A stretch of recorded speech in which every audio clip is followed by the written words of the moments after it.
Bueno, creo que esta fue la última diapositiva que vimos, ¿no es cierto?, en la clase anterior. Si estoy mal, ustedes me recuerdan. Tienen mejor memoria que yo. Bueno, digamos, los reproductores y de qué manera, digamos, distribuyen su genoma, ¿no es cierto?, su genética en los hijos, ¿no es cierto? Entonces, lo que más nos interesa en genética es la transmisión de los padres a los hijos, todo aquello que se pueda transmitir, digamos, en forma, digamos, así entre comillas, pura, o sea, en el fondo el alelo que haga todo su efecto, digamos, como alelo, pero no asociado a temas de dominancia ni de interacción, ¿ya? ¿Por qué? Porque ya vimos, ¿no es cierto?, que los alelos, tenemos un gen A, ¿no es cierto?, que tiene dos alelos. Estos dos alelos son genes, ¿no es cierto?, son genes también que se transmiten a la descendencia y se transmiten en forma independiente, o sea, no dependen de nada más, ¿ya? A diferencia, por ejemplo, de que si tenemos un AA y un AA y otro AA, ¿no es cierto? En este caso aquí, ¿qué es lo que tenemos? ¿Qué son estos? ¿Son alelos? ¿Qué es lo que son?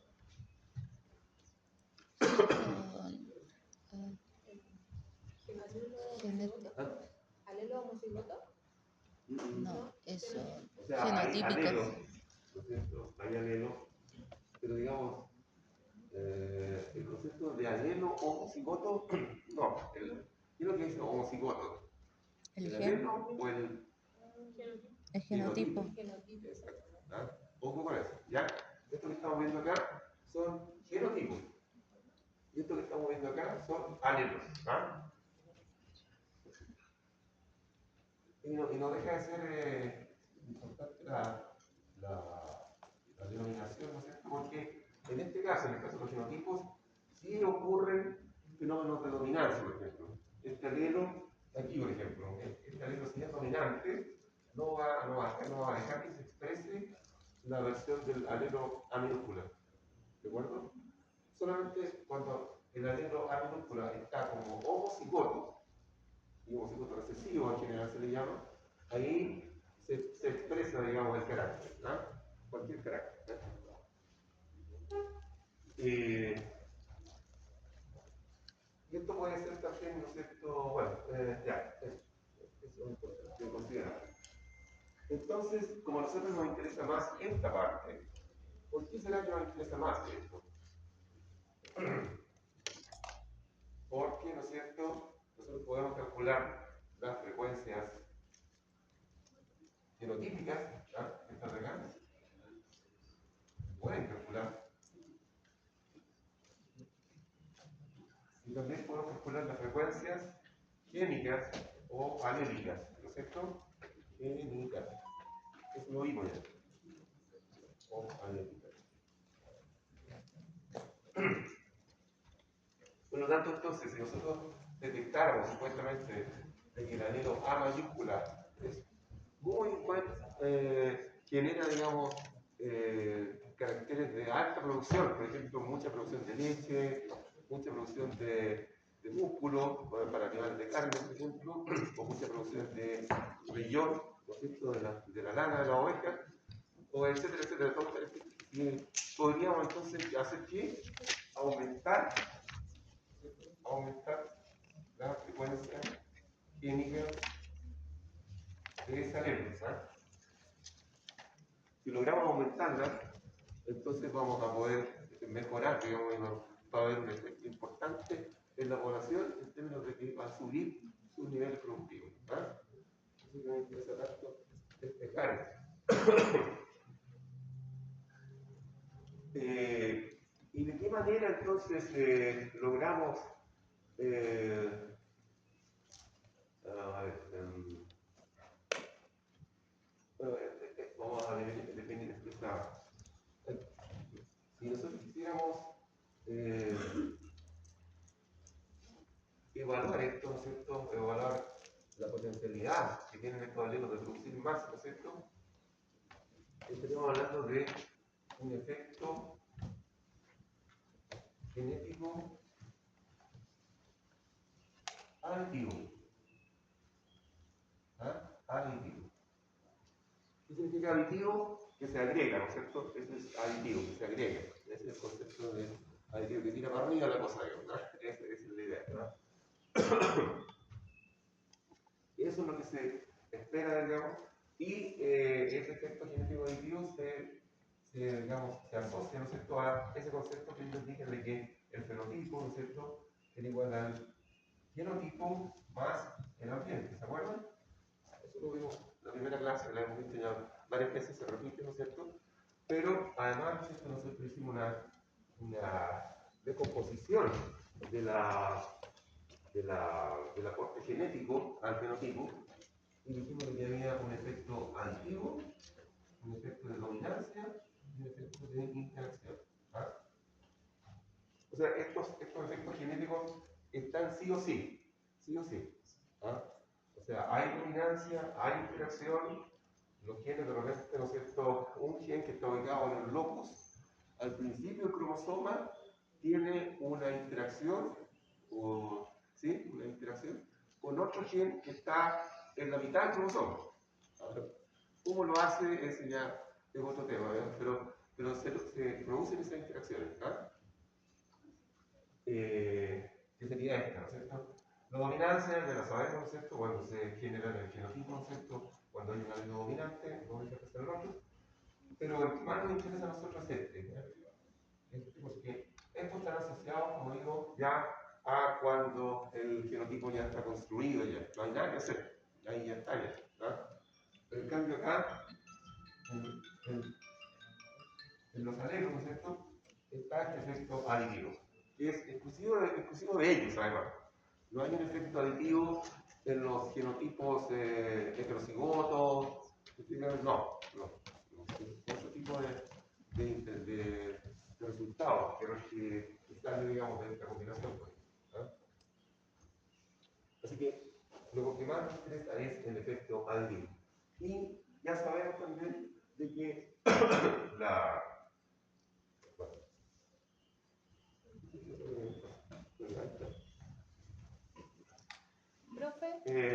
Profe, ¿ya? ¿la E qué significaba? E es de el equivalente a environment. ¿Ah? En inglés, los genetistas son medio ingleses. ¿Ah? Entonces, como que quedó por convención, cuando hablamos de E, es ambiente, environment. Profe, ¿y las letras de abajo? ¿Ah? Las letras de abajo. Y estos son aditivo, dominancia, interacción. ¿Ya? Que, como digo, dominancia e interacción se producen mediante genotipos y el efecto aditivo puro de los alelos. ¿Ah? Así que por eso es lo interesante, es lo que buscamos nosotros. ¿Ah? Ya, y bueno, ya sabemos ya de que en la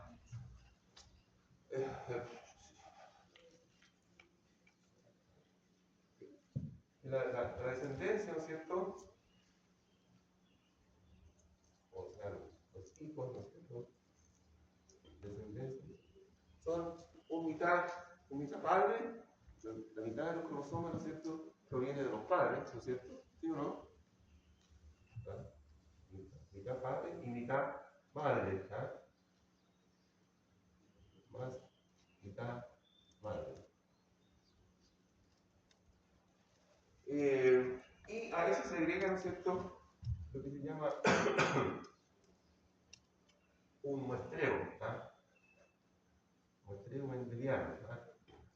O sea, a eso se refiere básicamente, ¿no es cierto?, que cuando se produce toda la meiosis, ¿no es cierto?, la creación de células sexuales, hay todo un proceso, ¿no es cierto?, de división de células, de reacomodación de un cromosoma, ¿no es cierto?, y todo eso hace de que seamos tan distintos unos de otros, digamos, ¿verdad? Todos somos humanos, ¿no es cierto?, pero somos totalmente distintos. No hay nadie, o sea, cuando son iguales, digamos, los gemelos, ¿no es cierto? Son los únicos. Gemelos o trillizos, ¿no es cierto? Son idénticos, ¿no es cierto? Porque ahí, ¿qué es lo que ocurrió? En realidad, no fue un tema de meiosis, ¿no es cierto? Sino que fue un tema de que cuando se estaba creando el genotipo, se generó a partir de una sola célula, digamos. Una sola célula que se dividió dos veces. Entonces, tenemos mitad padre y el muestreo mendeliano que ocurre, digamos, por esos factores. Entonces, de acuerdo a eso, ¿qué es lo que nos interesa a nosotros entonces? El concepto que está arriba de heredabilidad. Heredabilidad. Creo que ya lo conversamos, ¿no? ¿Quién podría decirme qué es lo que es la heredabilidad? Para que interactuemos un poquito más. Los genes No que tanto, se... por favor. ¿Ah? Ya tienen que meter la cuchara nomás, si no es problema que se equivoquen. Pero por Profe, lo menos que digan algo. profe, ¿Ah? son los genes que se rescatan, por así decirlo, ¿Sí? que se rescatan del padre o de la madre, por ejemplo, como el color de pelo. Ya, sí. Está cerca, digamos. Está cerca. ¿Profe? Porque hablar de rescatar suena O como. sea, para no decir dos veces heredar, Claro, que es ya, como ya. redundante. Sí, asignar. Eso. ¿No es cierto? Ya. Dime. El traspaso de la parte genotípica y fenotípica de los padres al hijo. ¿Se puede transmitir la parte fenotípica? No. Claro, pero la genética sí. Claro, sí. O sea, lo que se traspasa, ¿no es cierto? Lo que vimos de nada, ¿no es cierto? Mitad padre, mitad madre. O sea, lo que le pasa a los padres, a sus hijos, son la mitad de su carga genética, que sería una de las hélices del ADN. ¿Ah? Entonces, y ahí ellos hacen un baile, digamos, toda una mezcla, digamos, para generar, digamos, el nuevo genotipo, digamos, que se crea a partir de eso. ¿Verdad? Entonces, efectivamente, la heredabilidad, ¿no es cierto?, es evaluar cuánto de la carga genética de un individuo se puede transmitir a sus descendientes. ¿Ya? Esa es ¿ya? ¿Y qué es lo que se transmite? Directamente lo aditivo. ¿No es cierto? Según lo que conversamos recién, lo que se transmite es lo aditivo. Los alelos son los que se traspasan a la generación siguiente, ¿no es cierto? No se traspasan los genotipos. No, son los alelos. ¿Ya? Y los alelos son los que se encargan de hacer la transmisión del valor aditivo. Entonces, como ustedes saben, ya que les expliqué, creo acá, ¿no es cierto?, que si tenemos una población de animales, por ejemplo, ya 1500 novillos, digamos. Todos estos novillos que están acá, ¿serán iguales? No. ¿Iguales? No. ¿Qué es lo que nos diferencia? Los aditivos. ¿Ah? Los aditivos. Está cerca, pero lo viste muy directa. Si nosotros, por ejemplo, para cualquier característica, supongamos peso, supongamos que todos estos animales se compraron de 8 meses, por ejemplo. No, de 14 meses. ¿Ah? 14 meses. Esa es la edad en que se compran los animales para engordarlos, ¿no es cierto? Los novillos.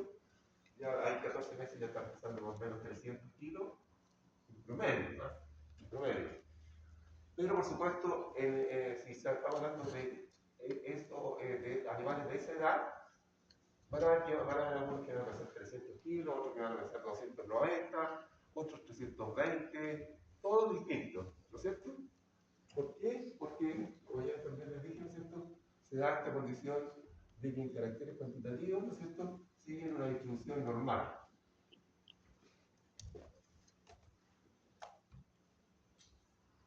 ¿Ya? Distribución normal. Esa distribución normal no significa de que sea así como normal, digo. O sea, uno dice normal, o sea, una cosa habitual, ¿no es cierto? Eso sería lo normal.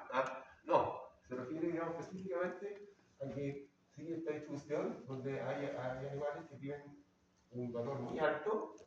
Por ejemplo, aquí en esta misma población de los novillos podrían haber novillos que van a tener 400 kilos. Pero también van a ver por acá, por este otro lado, novillos que van a pesar 250 kilos. ¿Se fijan? Y aquí va a estar todo el resto, digamos, de la opción. 250, esto es 250. 250, 251, 260, 270, hasta llegar a los 400 kilos.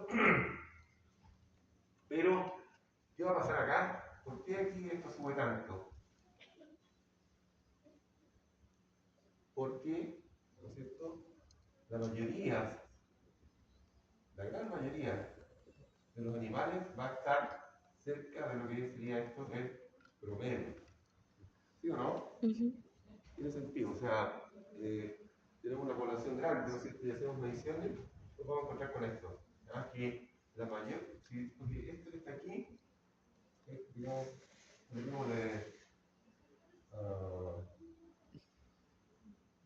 frecuencia, digamos frecuencia, frecuencia absoluta. O sea, conté los animales, conté los que eran 250 y son 4. Conté los que pesaban 260 son 10. Conté los que pesaban 300 kilos, suponiendo que fuera el promedio, y habían, ¿cuántos son? 1500. 500. 500 habían que estaban muy cerca del promedio, en esta zona. Entonces, ¿qué es lo que está ocurriendo acá? Hay una, así como los fenotipos, o sea, no. Esto que estamos viendo acá es la varianza fenotípica, ¿o no? Esa diferencia que hay en los valores fenotípicos de los individuos se le llama varianza fenotípica. Yo creo. Varianza fenotípica. Es como si nosotros quisiéramos acá, y también se nos decía la vez pasada, ¿cierto?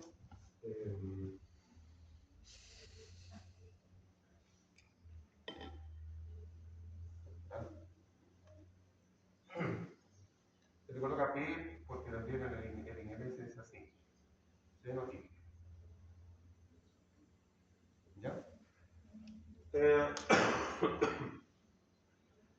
Esta varianza es la que nosotros podemos ver, ¿no es cierto? Podemos medirla, podemos calcularla incluso, ¿no es cierto?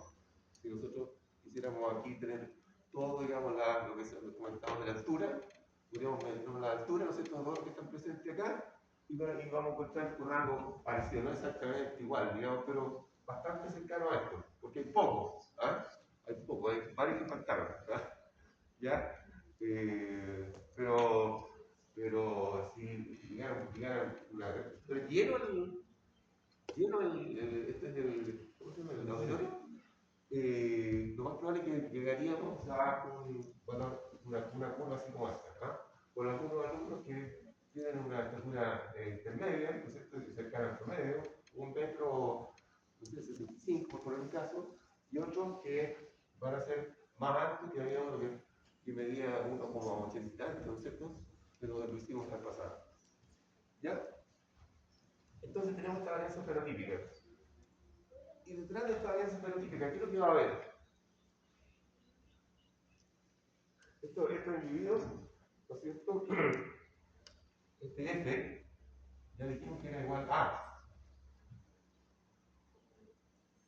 O sea, vamos a colocarlo al final.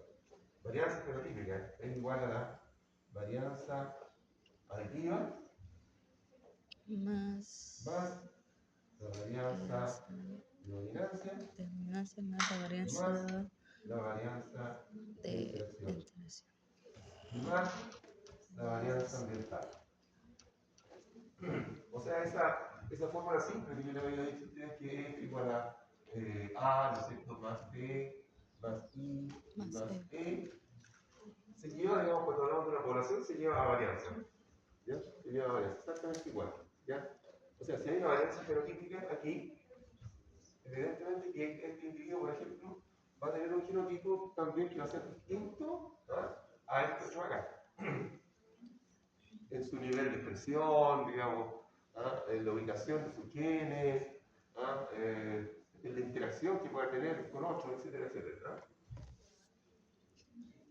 Y entonces, como a nosotros nos interesa la heredabilidad, entonces se creó la fórmula de que la heredabilidad, así tal cual, h cuadrado, es igual a la varianza aditiva partido por la varianza fenotípica. O sea, en otras palabras, ¿no es cierto? En palabras no matemáticas, ¿cuánto de la varianza fenotípica? Esto es lo que cuadrado ahí. ¿Cuánto de la varianza fenotípica, aquí es la que se ve, está constituida por la varianza aditiva? Eso es lo que dice esto. Todo. Es una proporción. Entonces, en la medida que haya mayor efecto aditivo, la heredabilidad va a ser mayor y va a ser fantástico porque significa, digamos, que si yo un programa de selección genética basado en los valores aditivos de los animales, yo voy a subir, ¿no es cierto?, el nivel de producción del rebaño. Claro. ¿Cierto? Hay mucho efecto de esto, de la varianza aditiva, voy a hacer un avance bastante rápido. Pero básicamente es esto, digamos. Hay también un concepto de, este es el concepto de heredabilidad en sentido estricto, estricto le llaman, o sea, muy riguroso, muy exacto. También hay otro concepto que sería, ¿cómo le podemos colocar? Colocando con ese cuadrado, así. Es en el fondo la varianza cinética sobre la varianza fenotípica. O sea, aquí meten todo, digamos. Meten lo aditivo, meten lo dominante e incluyen también la interacción en la varianza genética. Profe, ¿Sí? ¿era el P? ¿El Una E o no? ¿La P? Sí, pues. Fenotípica. Sí, lo que pasa es que, como decía, en inglés es fenotípica. Acá está, la versión en inglés. Y por eso llevo la P, digamos. Claro, y esa sería la fórmula de la heredabilidad. Esta. Ya, claro. Y la que está para el lado de acá, la que dice F. ¿Esta de acá? No, la fórmula como que va a sacar la F.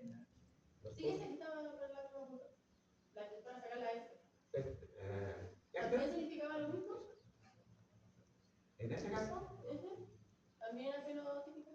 también, claro. ¿Pero cómo se pasa que pone P o F? ¿Ah? ¿Se pone P o F? Claro, exacto, sí, da lo mismo. Si ustedes ven T, asócienlo a F. Sí, Ya, pero es lo mismo. es lo mismo. F y P es lo mismo. Sí. A no ser que se diga lo contrario. No, a no ser de que en el texto diga P means o igual a, no sé, o a porotos. ¿Ya? Ahí no. ¿Ya?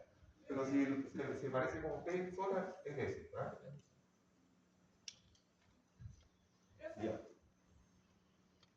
Ya me confundí un poco si la F es frecuencia o varianza. La F, ¿qué significa? ¿En cuál? O sea, en general, la fórmula F es de frecuencia o varianza. Depende cómo estemos. Si sigma cuadrado es varianza. La frecuencia que nos significa es la que calculamos con el cálculo la cantidad de individuos que estaban no, la proporción de individuos que están en la población para un genotipo. Eso es la frecuencia. La varianza es otra cosa. La varianza es la dispersión, la variabilidad que tiene características en una población. En este caso, no, porque aquí estamos hablando ya de varianza. Todo esto son varianzas. Sigma cuadrado. Acá también también, signo cuadrado, signo cuadrado. Sí. No, acá no estamos hablando de frecuencia Claro, fenotípica. es una F, es como un signo que parece una F. Ese es el problema. ¿Ah? ¿Qué cosa? Que pensó que era una F. Desde aquí se ve una F. Sí, parece una F, pero no es una F. Ah, No. ya, no, pero. No, es como una O, la verdad. Como una O. Sí, pues una O, un palito. Sí, que acá parece una F. Cuando hablan de frecuencias genotípicas, se puede decir FG o PREG, GEN, etc. ¿Ya? Profe, ¿Ah? profe, si se devuelve de una diapo, ahí sale cómo está en verdad esa que dicen que es como una F. ¿Cómo así? No entiendo. Ah, la cuestión que están diciendo, ese signo es el sigma, ¿o no? ¿Este de acá? Sí, Este. sí, Sí, sí. ya. Debería haber hecho más chica la F, ¿eh? No, no, es que su sigma parece una F y las confunde por eso. ¿La sigma parece una F? Sí, y por eso se confunde. ¿Sí? Vamos a colocarlo más allá, porque está muy delgado. Ahí. Ahí. ¿Ya? No. Pero para aclarar, ¿no es cierto? Sigma cuadrado F es varianza fenotípica. ¿Ya? La frecuencia fenotípica es, digamos, proporción de un genotipo dentro de una población. Eso es, son cosas distintas. ¿Ya? Acuérdense siempre que la varianza significa de la variación que existe en una población de las distintas características. ¿Sí? El análisis de varianza, por ejemplo, hace un análisis de la variación de los valores fenotípicos. ¿Ah? Ya. Pero preguntas no hay, ¿eh? A mí me gusta que pregunten. Aquí está. Ahí tienen, ¿no es cierto?, en la pantalla algunos valores de heredabilidad para distintas características. ¿Ah? Vean el recuadro nomás, dice especie animal y carácter, ¿no es cierto? Entonces partimos por el ganado lechero y tiene una heredabilidad, por ejemplo, la producción de leche. O sea, ¿cuánto produce de leche una vaca en toda su lactancia?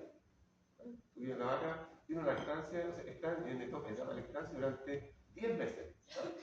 10 meses, 305 días. Eso, digamos, obviamente que es variable también. No es que sea a los 35, a los 305 días todas pagan, no. Pero el estado ideal es eso. ¿Por qué? Porque eso significa 10 meses, ¿no es cierto? 305 días. Y se recomienda que la vaca esté en descanso después de toda su lactancia durante 2 meses. ¿Ya? Y ahí entonces puede parir, ¿no es cierto? Y iniciar una nueva lactancia. Entonces, esa es la razón. Y todo eso está estandarizado para poder comparar, ¿no es cierto? O sea, porque imagínense que una vaca produjera leche durante 400 días. No podemos comparar lo que produce en 400 días contra lo que produciría, por ejemplo, otra vaca que produciría, que sería 250 días. Ahí se secó. No. Hay que ser ecuánime en las comparaciones. ¿De acuerdo? O sea, siempre estandarizar. Bueno, si produjo menos, se hace una proyección a cuánto sería lo que había producido. ¿Ah? Y si produce más, se hace una retrospección para ver cuánto produjo cuando tenía 305 días. Ya. Después está otra característica de la condición corporal, ¿no es cierto? Eso yo creo que no sé si lo han visto, condición corporal, sí. ¿No? O por lo menos una emoción. En clínica, ¿no es cierto? En producción, se habla de la condición corporal para poder definir el estado del animal, si está en buen estado o no. Y de ahí se hace una serie de mediciones, se le ve la cola, se ve cómo está la cola, si está inserta, digamos, en el espacio posterior, o digamos, está colgando, si se le notan las costillas, se le notan las costillas, se notan las ancas en la cadera. Si se le nota todo eso, está en condición muy mala. No sé, Profe, y si está muy rellenita, está en una condición, depende de la escala, de 1 a 5. 5 o 1, y hay escalas de 9 también, 1, 9. ¿Ah? Entonces, estas son características que se pueden medir de forma también bastante rigurosa. O sea, no es que cualquiera diga ya no vas a estar en condición 5, no vas a estar 4. Hay que hacer un curso para poder hacer esa evaluación. Después está el recuento de células somáticas, no sé si lo han escuchado eso. El recuento de células somáticas son células que se producen por efecto de la inflamación, ¿no es cierto? Claro, cuando nosotros nos fallamos, cortamos, ¿no es cierto? Hay una cicatrización ahí, ¿no es cierto? Después, o sea, sangra, ¿no es cierto? Pero después viene una cicatrización, y esa cicatrización llegan células, digamos, ahí, digamos, a reponer la piel. Bueno, en el caso de las vacas, ¿no es cierto?, de recuento de células somáticas, es una estimación de si la vaca está con una mastitis, por ejemplo, subclínica. Mastitis es inflamación de la glándula mamaria. Entonces, cuando está sin síntomas, porque cuando está con síntomas se nota al tiro, la glándula se enrojece, la vaca está muy decaída, ¿no es cierto?, porque está con dolor, imagínense. Entonces, la mastitis clínica no hay mucho que pensar, pero uno puede adelantarse con este recuento de células somáticas y determinar, por ejemplo, si hay un fenómeno de mastitis que viene, digamos, hacia adelante, ¿no? Entonces también, si ustedes se fijan, tiene una baja variabilidad, 0,15. En cambio, la producción de leche, mediana, ¿no? Los caballos no voy a saltar porque, no sé, ¿alguien sabe algo de caballos? ¿Hay un equino por ahí? ¿Bueno con los caballos? No, ¿no? Sí. Así. Ya. Creo que aquí le llaman, por ejemplo, movimiento libre. Movimiento libre. Ya sabes que no más, dile nomás. O por último, bueno, la montabilidad es la aptitud para, digamos, dejarse montar. ¿No es cierto? Claro. ¿Ah? El movimiento propio del caballo, sí, ya que naturalmente debe caminar constantemente. Claro. Y probablemente hay caballos que no son muy buenos para caminar, que son más retraídos, no sé. Naturalmente debería caminar alto, ya, para que tenga buena circulación. Ya. Y después tenemos una enfermedad, ¿no es cierto?, la osteocondrosis, inflamación, ¿no es cierto?, de los huesos, digamos, que digamos, es bastante complicada, o 0,23, o sea, una heredabilidad intermedia. Después la gallina, ¿no es cierto?, es interesante el caso de la gallina, ¿no es cierto?, porque gallina de postura. Fíjense que la edad al primer huevo, o sea, la edad que tiene la gallina cuando pone su primer huevo, tiene una heredabilidad muy alta, 0,51. 0,51. Y en cuanto a la producción de huevos por día, ¿no es cierto?, ahí baja bastante, ¿no es cierto?, y llega a 0,22. Pero otra variable bien interesante es el peso del huevo, que es 0,6. O sea, eso, si lo tuvieran que traducir, ¿no es cierto?, podríamos decir de que el peso del huevo está fuertemente influenciado, ¿no es cierto?, por un efecto aditivo. Por lo tanto, entonces, es, digamos, relativamente simple seleccionar y mejorar el peso. Ya. Y después tenemos, ¿no es cierto?, la oveja. Está ahí evaluada la heredabilidad del peso, el vellón limpio. El vellón en la esquina lo cortan el vellón, ¿no es cierto?, y después le hacen un lavado.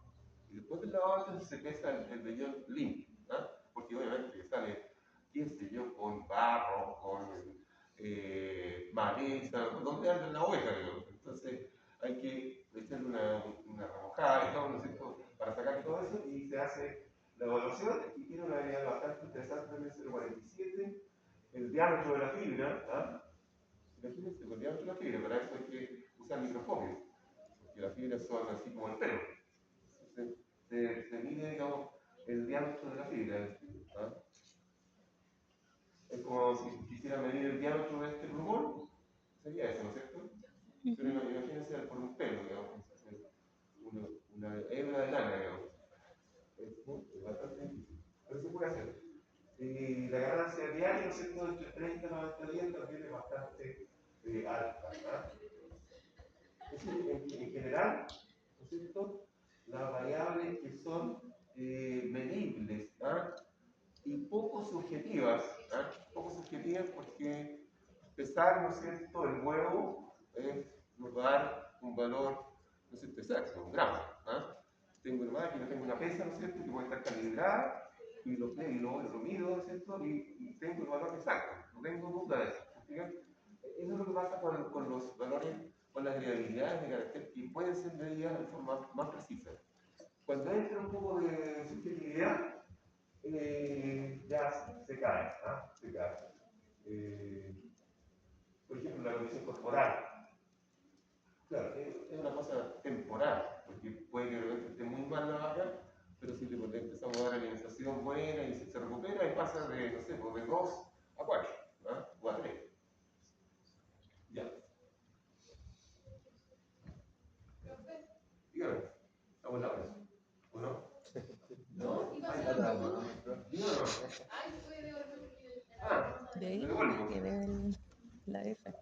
Es un 2. O sea, un dato. Es como una. cercano a uno, hay Toda la alta otra. heredabilidad. Claro, Eso quiere decir, y si es cero, es uno. sí, eso se me olvidó decirle. La heredabilidad va entre 0 y 1.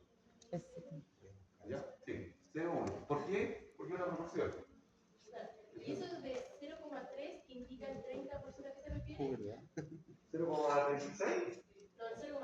El de arriba, lo que puso de. Una heredabilidad indica que el 30%, claro, de la variación observada en los fenotipos es debida a diferencias genéticas aditivas entre los animales.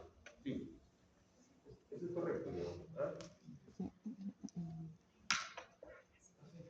Porque no sé, acuérdense que en el caso de la heredabilidad que evalúa la proporción de la varianza aditiva que está en la varianza fenotípica. Por eso que dice eso. Si es de 0,3, 30% de la variación de la diferencia observada en los fenotipos es debida a diferencias genéticas. Ahí tiene.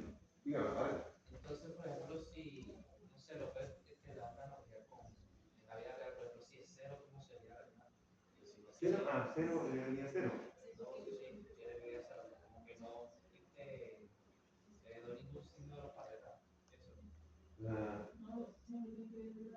Entonces, ¿cómo es cero? Sí, o sea, para que sea cero, la sería extremo, digamos. O sea, los padres, los padres no salen nada, hacen un sistema. Igual sería muy simplificado. No existe, ¿cierto? Entonces, ¿cómo te Existe, digamos, todo el espectro de valores, digamos. Pero valores de cero, quizás tendría que ser una variable muy particular. Pero ahí lo siempre fue como para tener ejemplares. Sí. Sí, claro. Pero siempre entonces va a ser superior a 100. Sí, en general sí. Sí, está entre 0 y 1. Porque por la misma condición que vivimos una proporción. ¿Se fijan?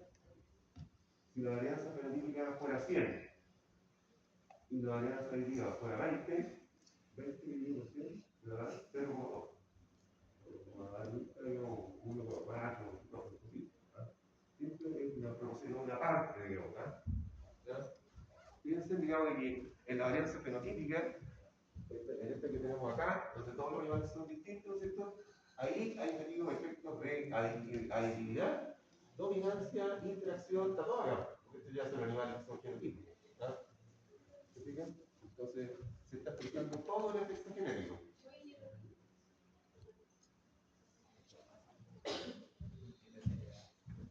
Oye, avísenme por favor si cómo estamos con el tiempo, que yo me paso habitualmente. Para que.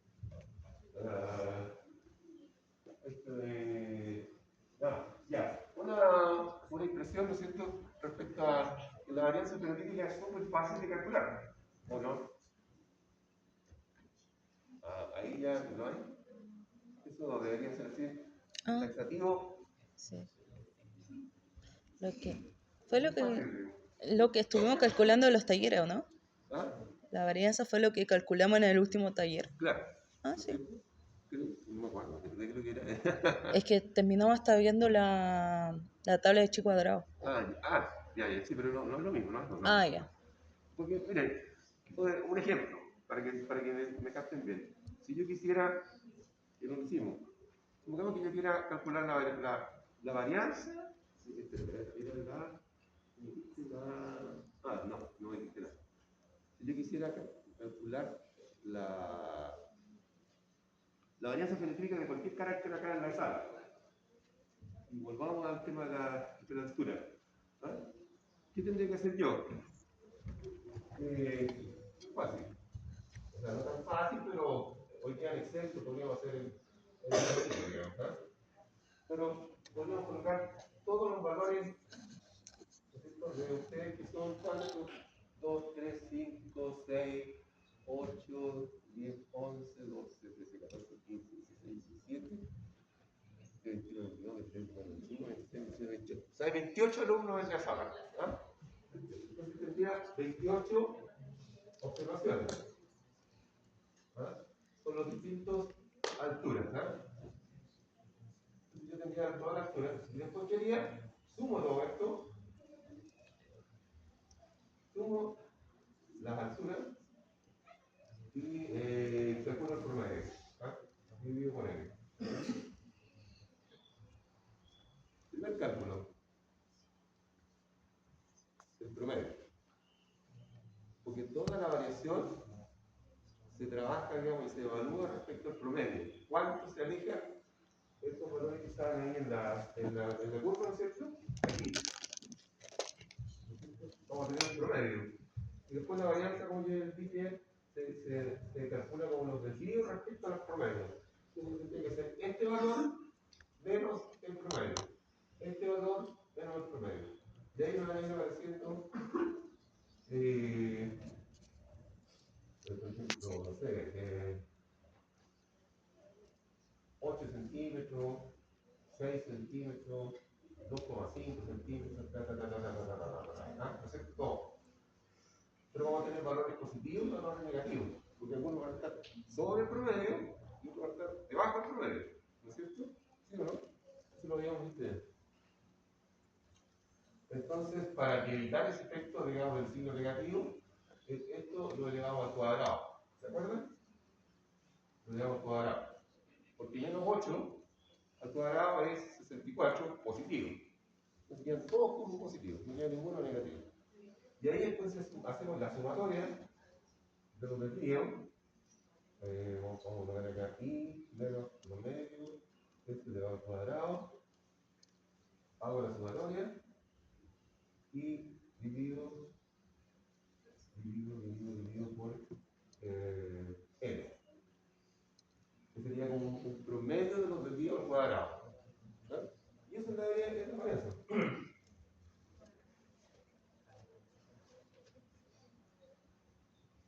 Y esa es más o menos que la varianza. La varianza fenotípica. La colocar P, ¿verdad? P. O F, no sé. Está lo mismo. ¿Ah? Es así de simple. Entonces es muy fácil calcular la frecuencia fenotípica, perdón, la varianza fenotípica. Es muy fácil. ¿Ah? Podríamos hacer en 5 minutos acá. ¿Ah? Con un Excel,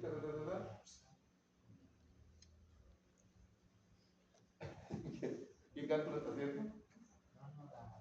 ¿No? Ya. Por lo tanto, entonces, como dice ahí, la varianza fenotípica es fácil de calcular. Ahora, si nos colocamos como, metemos los datos a Excel y le pedimos que calcule la varianza. También, dale así, da. ¿Ah? Si tenemos tiempo, lo podemos ver acá. ¿Ah? Ya, vamos a poner el detalle.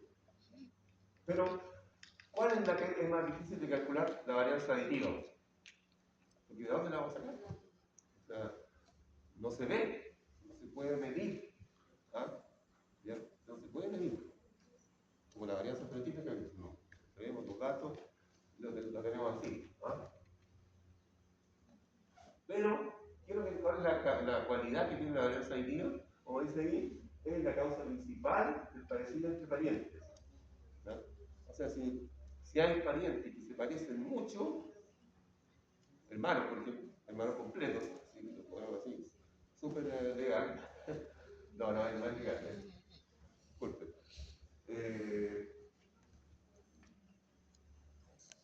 si tenemos, digamos, familias que son muy similares entre ellos, quiere decir que hay un alto efecto aditivo. O sea, hermanos que se parecen mucho, quiere decir que hubo fuerte influencia aditiva. ¿Ah? Y si no se parecen nada, sería sospechoso, pero no, significa que la varianza aditiva es baja. ¿Ah? Es solamente eso. ¿Ah? Pero no tiene por qué ser alta siempre. Y además, para colmo de males, digamos, la varianza aditiva es distinta para cada carácter. ¿Ah? Cada carácter tiene su propia heredabilidad y tiene su propia varianza aditiva y tiene su propia, evidentemente, su propia varianza fenotípica. ¿Ah? Entonces, ¿de dónde nos vamos a agarrar para poder estimar la varianza aditiva? Del parecido entre parejas. ¿Ah? Ese va a ser nuestro nexo, digamos. ¿Ah? Este es lo que tengo ahí, y el componente de la varianza genética más importante, y el hecho de que el parecido entre parejas es determinante de la propiedad genética observable de la población y de la respuesta de la selección. Un poco de comentarios, ¿no es cierto?, sobre el parecido entre parientes. Podríamos hacer siempre yo creo que con un dibujo se entiende mejor, ¿no? Vamos a hacer un dibujo. Me gusta dibujar. Me gusta ponerle color.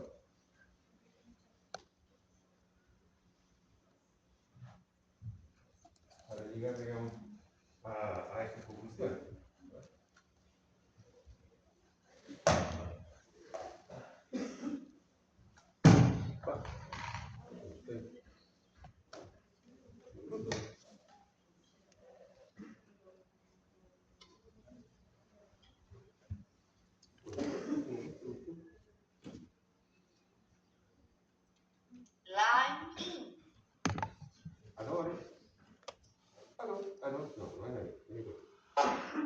The Bluetooth device is ready to pair. Ya no fui, por si acaso.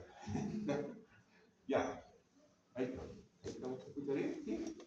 ¿Parece? No. Aló, ahí está. Ya. Entonces, ¿dónde la vamos a hacer? ¿Ahí sí? No. Aló. Ya. Entonces, imaginémonos una familia, ¿no es cierto? Donde tendríamos un padre 1 y la madre 1, ¿ah? Y que generan, digamos, una buena cantidad de descendientes, ¿ah? Tipo H1, digamos, todos estos son hijos de la cruces del padre y la madre, ¿cierto? Entonces acá colocamos otra familia, P2, ¿no es cierto? M2, también cronítica, H2,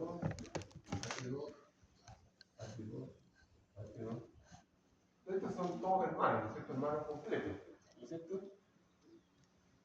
Y finalmente, ¿no es cierto? P3 con M3, y que también, ¿no es cierto?, generan un H3, H3 y H3, ¿no? Esto podríamos colocar también H11, H12, H12, 3, 4, 5, ¿no es cierto? 1, 2, 3, 4, 5 y 1, 2, 3, 4, 5. ¿Ya?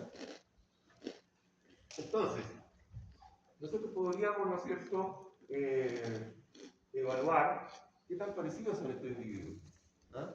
O sea, podríamos calcular la varianza de este grupo, la varianza del grupo 1. Y podríamos también calcular la varianza del grupo 2 y la varianza del grupo 3. ¿Ah? O sea, la varianza sería en el fondo calcular el promedio de esto, ¿no es cierto? El promedio de la característica que queramos medir. Calculamos promedio, después calculamos los desvíos, lo recordamos al cuadrado, lo sumamos y le sacamos promedio y tendríamos, ¿no es cierto?, la varianza. ¿Ah?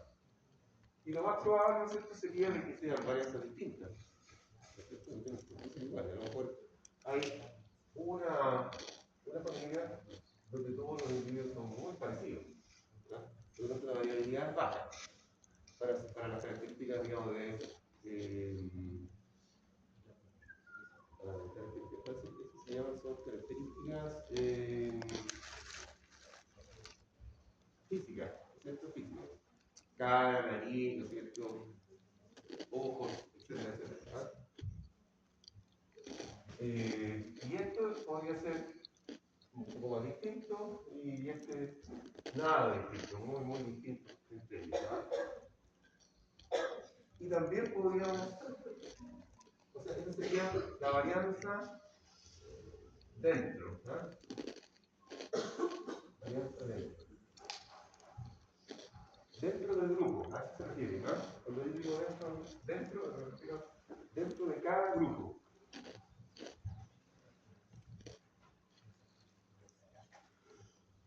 Pero también podría calcular la variación, ¿no es cierto?, entre los grupos. O sea, yo podría sacar un promedio de acá, el promedio del grupo 1, ¿ah? Bueno, yo lo saqué, de hecho, ¿no es cierto?, para calcular, digamos, la distancia respecto al... Sí, ya lo calculé, ¿no? Pero vamos a calcular de nuevo. El promedio del grupo 1, promedio del grupo 2, y promedio del grupo 3. ¿Ah? Y yo podría entonces evaluar, ¿no es cierto?, la variación que se produce entre estos tres grupos. ¿Ya? La variación. Entonces, sí. Ahí estamos viendo de componer, ¿no es cierto?, la varianza científica en componentes de factores de variación entre grupos y dentro de grupos. Entre grupos sería esta acá. Entre los grupos. Dentro de grupos es la varianza de los individuos respecto a la media del grupo, que es lo que dice esto acá. ¿Entienden? Entonces, a eso le vamos a colocar un nombre. Le vamos a llamar correlación intraclase. ¿Ah? A la evaluación de la varianza entre, voy a colocar con la varianza entre respecto a la variación total y considera la variación entre más la variación dentro. ¿Ah? Claro. Y a eso le llamamos coeficiente de correlación intraclase. Sí. ¿Ah? Sí. Coeficiente de correlación intraclase.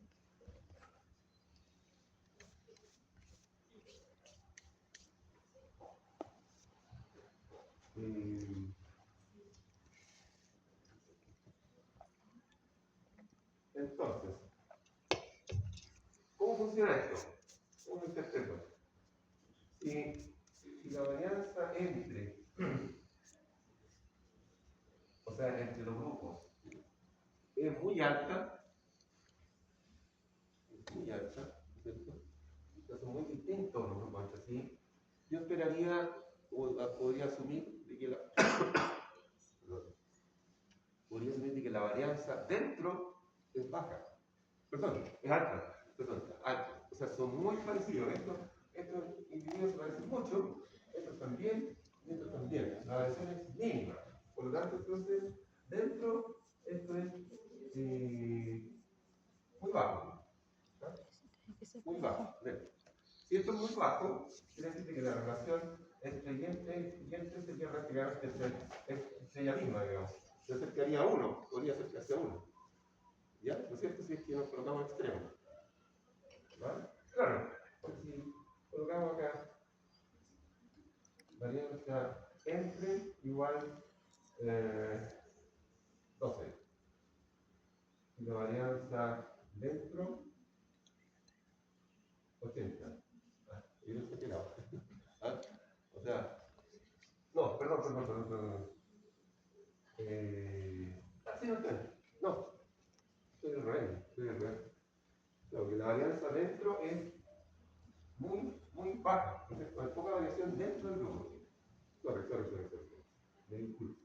va a ser, por ejemplo, 2. ¿Ah? Ya, ahí sí. Si la varianza dentro del grupo, o sea, esta varianza, es muy baja, va a ser un valor bajo también, 2. ¿Ya? Y si la varianza entre los grupos es más alta, ¿no es cierto? Va a tener un valor, puede ser 12 o 40, lo que esté. Entonces, si yo defino esto, tendría 12, ¿no es cierto?, dividido por 12 más 2, ¿ah? Que se suman las dos varianzas, ¿ah? Y eso sería equivalente a 12 dividido por 14. ¿Y eso cuánto más o menos dará? Si tienen algún calculador que me pueda calcular ahora.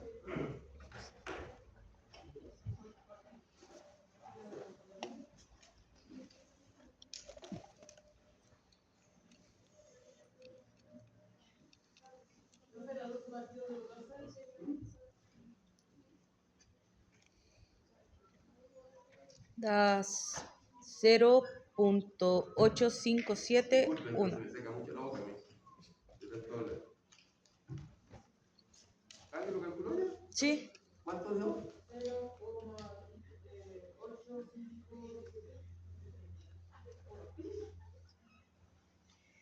0,8 579, ¿verdad? ¿No? 7.1. 7,1. Sí. Ya, Lo dejamos en 7. ¿Es una correlación alta o baja? Muy alta, ¿no es cierto? Porque va también entre 0 y 1, porque es una proporción. Así va a variar entre 0 y 1. Entonces, claro, significa que hay una alta correlación intraclase, ¿no es cierto? Intraclase, o sea, cuando hablamos de intraclase estamos hablando de dentro de la clase, dentro de la clasificación, que sería la familia. O sea, esto es muy bajo, ¿verdad?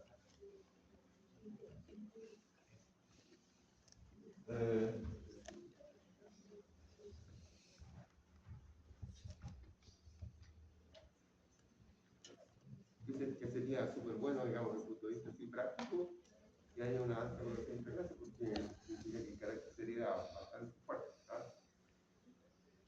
Los alelos, digamos, pasan bien hacia los descendientes. ¿Ah? Esa sería una manera de evaluarlo. ¿Ah? Una manera de evaluar el parentesco entre parientes. Un coeficiente de correlación entre clases evalúa qué tan parecidos son los parientes. ¿Ya? ¿No es cierto? En este caso vimos el vecino, que son muy parecidos. Bueno, después hay otras maneras de apoyarse en la separación entre parientes, por ejemplo, haciendo asociaciones entre lo que produjo el padre y lo que produjo la progenie. ¿Ah? Por ejemplo, podríamos tener, como estábamos hablando de novillos recién, podríamos tener, digamos, los datos de cuánto pesaba el toro, ¿no es cierto?, que es reproductor de varios de los novillos que estaban ahí, y comparar, digamos, los valores de los toros que son padres de los novillos, ¿no es cierto?, a la misma edad. O sea, lo dijimos a los 14 meses, claro. ¿Cuánto pesaba el toro padre de los novillos? 1 a los 14 meses. Esos datos están. Cuando ustedes vean después catálogos de toros para inseminación, están todos esos datos. El peso al nacimiento, el peso del destete, el peso a los 14 meses, el peso al año, etcétera, etcétera. ¿Ah? Profe, ¿nos podemos tomar el break? ¿Ah? ¿Nos podemos tomar el break? Sí, ya, ¿quién es? Las 5. ¿Pasamos la asistencia?